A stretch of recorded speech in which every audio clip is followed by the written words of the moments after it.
Первый кроссовый мотоцикл Honda класса 250 кубических сантиметров с двухтактным двигателем увидел свет в 1973 году, и это был Honda CR250M. Надо отметить, что в самом начале своего восхождения в мотокроссе Honda начала не на чемпионатах мира, а на национальном чемпионате США. Американский мотокросс в то время только зарождался и переживал бум. В первый же год выхода мотоцикла пришла и первая победа. Американец Гарри Джонс выиграл национальный чемпионат по мотокроссу в классе 250 кубических сантиметров. Что касается мотоцикла, то стоил он $1145 и пользовался большой популярностью у гонщиков. Выдавая 30 лошадиных сил, CR250M был мощнее, изящнее и надежнее, чем любой другой кроссовый мотоцикл того времени. Конечно, у него были недостатки, но многих поражало качество деталей и надежность. При этом CR250M был готов к гонке прямо из коробки.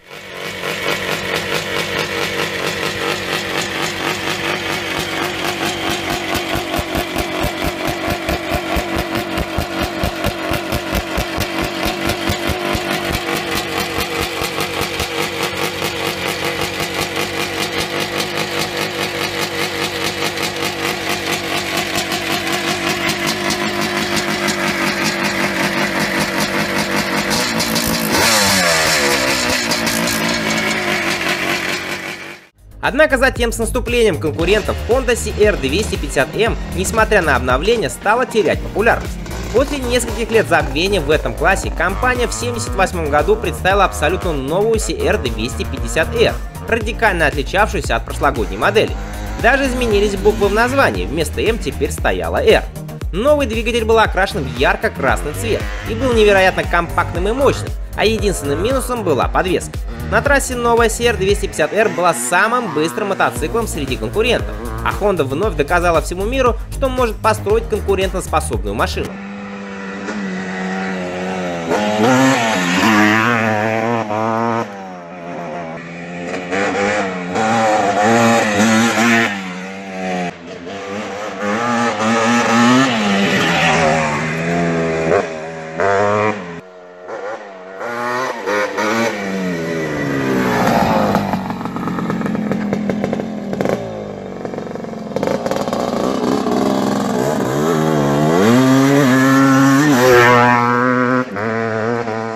В 1981 году на моделях CR125 и 250R было применено жидкостное охлаждение, и это был довольно серьезный шаг для того времени. В этом году жидкостное охлаждение было на мотоциклах 125 кубиков у трех производителей – Honda, Suzuki и Yamaha, но только Honda решила применить его и на мотоциклах класса 250 кубических сантиметров.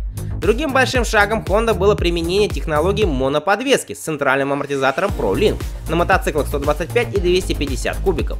ProLink был похож на моноподвеску Full Floater Suzuki и Unitrack Kawasaki, но все они были совершенно разные по дизайну и исполнению.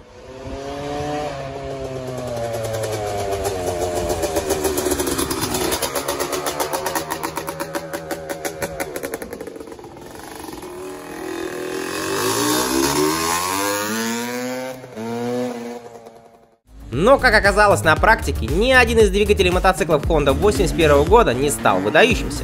Модели 250 и 450 кубических сантиметров были быстры, но из-за их диапазона на них было трудно ездить. На всех трех мотоциклах оказалось слабое сцепление, коробка передач и переизбыток веса. Новые рамы, задний маятник и амортизаторы оказались хрупкими и неудачными. Новая моноподвеска ProLink также не оправдала ожиданий и при поглощении ударов зарекомендовала себя не лучшим образом. В общем и целом, 1981 год новых технологий и больших изменений оказался для Honda большим разочарованием.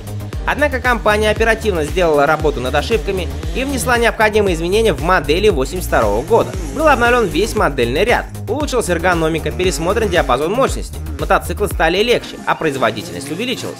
А очень мощный и с хорошей подвеской CR250 уже был близок к топ-моделям в классе.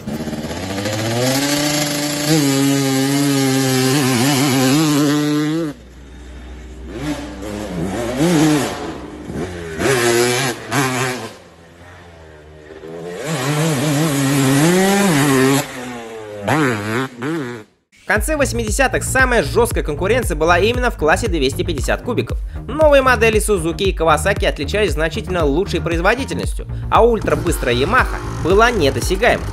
Для борьбы с конкурентами Honda сосредоточилась на увеличении мощности. Был установлен новый мощностной клапан Honda PowerPort, похожий на YPWS компании Yamaha. Но решение Honda отличалось уникальным дизайном и гораздо более сложным исполнением. Новый двигатель был мягок снизу, но слишком жесткий в середине и на верхах. Для профессионалов это был стоящий компромисс, но многие любители сетовали на недостающий крутящий момент, который был у предыдущих моделей.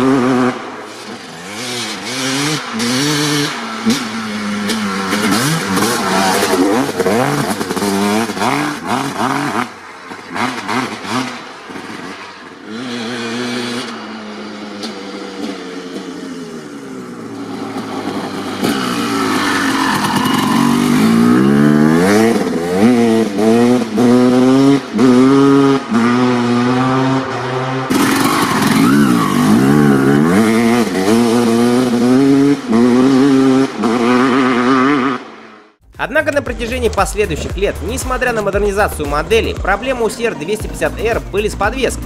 Компания периодически металась от Каяба к Showa и обратно, но это особо не изменило ситуацию. Учитывая, что вилка Showa и Каяба просто отлично работали на Kawasaki, Yamaha и Suzuki, основной причиной неудач Honda было тестирование на заводе, а не проблема поставщиков. И только в начале 2000-х годов компания смогла решить эту проблему. По мнению большинства, подвеска на CR250R этих годов оказалась лучшей из когда-либо стоявших на данной модели. Мотоцикл был очень конкурентоспособным, но большинство гонщиков все равно предпочли удивительную мощность и общее превосходство Yamaha YZ250. 2007 год стал последним для двухтактной модели, и ее окончательно сменила четырехтактная Honda CRF250R.